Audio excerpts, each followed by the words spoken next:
Hey guys, thanks for stopping by. I'm super excited to bring this video to you because this is a holiday tutorial. I am going to walk you through how to create a cinched ribbon for your Christmas tree. I know a lot of us have already set up our Christmas trees, and some of us wait until a couple of days before Christmas to set up our trees. So this is perfect for you. If you're anything like me, you like to wait until the day after Christmas to buy your decorations for the following year. Oh, and stay tuned to the very end of the video so that I can show you the finished outcome.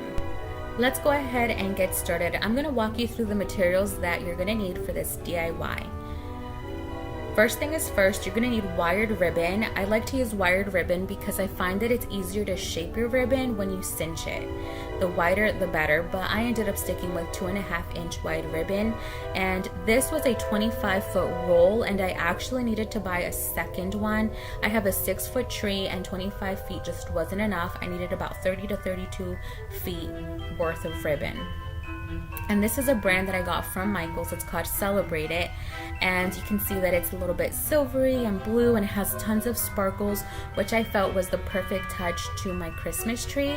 And it says $9.99, but I got it half off at Michael's. I never pay full price for a lot of things when I go to Michael's, especially with the teacher discount. Now this is what really creates the cinch, and I can't believe I didn't think about this last year when I was trying to cinch my ribbon, but these jump rings are magical. I ended up buying the 10mm wide jump rings, and it came in this 60-piece set. All I needed was one pack of these. I ended up buying two, but I only used one.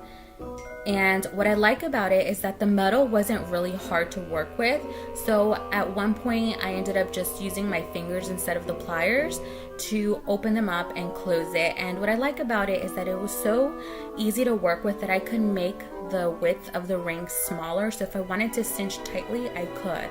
The other thing I ended up using was this set of pliers, which I purchased from Michael's about 3 or 4 years ago, and it came in an entire set. They're all like mini size, so they're easy to work with. They're not heavy. You can use the flat toothed pliers, and then you could also use like the sharp tooth pliers, whichever one really, will work for you.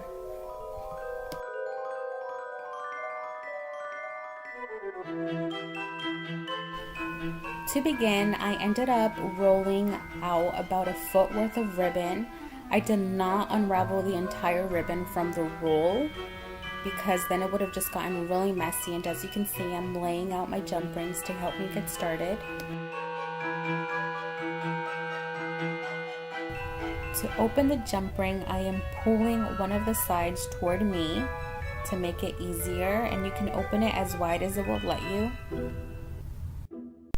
I started about 3 to 4 inches into the ribbon, and as you can see, I'm creating a cinched effect by folding it inward and outward, almost as if you were making a paper fan. You know that kind of crease that you make? You go back and forth. And I find that it's easier to do it that way, and it looks neater versus just scrunching it up. And then I inserted it into the jump ring, and now you'll see that I am just pulling the jump ring openings together to close it. And then the important step is that you will fan it out. Up here I'm inserting the ring just a little bit further into the ribbon, and then I'm pulling out the edges to fan it out, and then I'm also puffing it out as well. I also wanted to mention, because of the width of my ribbon, it was 2.5 inches wide, I felt like it was better to cinch at about every 8 to 10 inches. The wider the ribbon, the more spaced out you want the cinching to be. So I feel like if it's a little bit wider, you maybe want to cinch at about every 12 or so inches. Also, I feel like these jump rings are very forgiving. If you're not satisfied about how spaced out the jump rings are, you could always slide them back and forth and place them where you'd like. I really love this technique. I feel like it adds a little bit more dimension to the ribbon on the tree. When I completed placing all of the jump rings, I immediately started to roll the ribbon around the tree.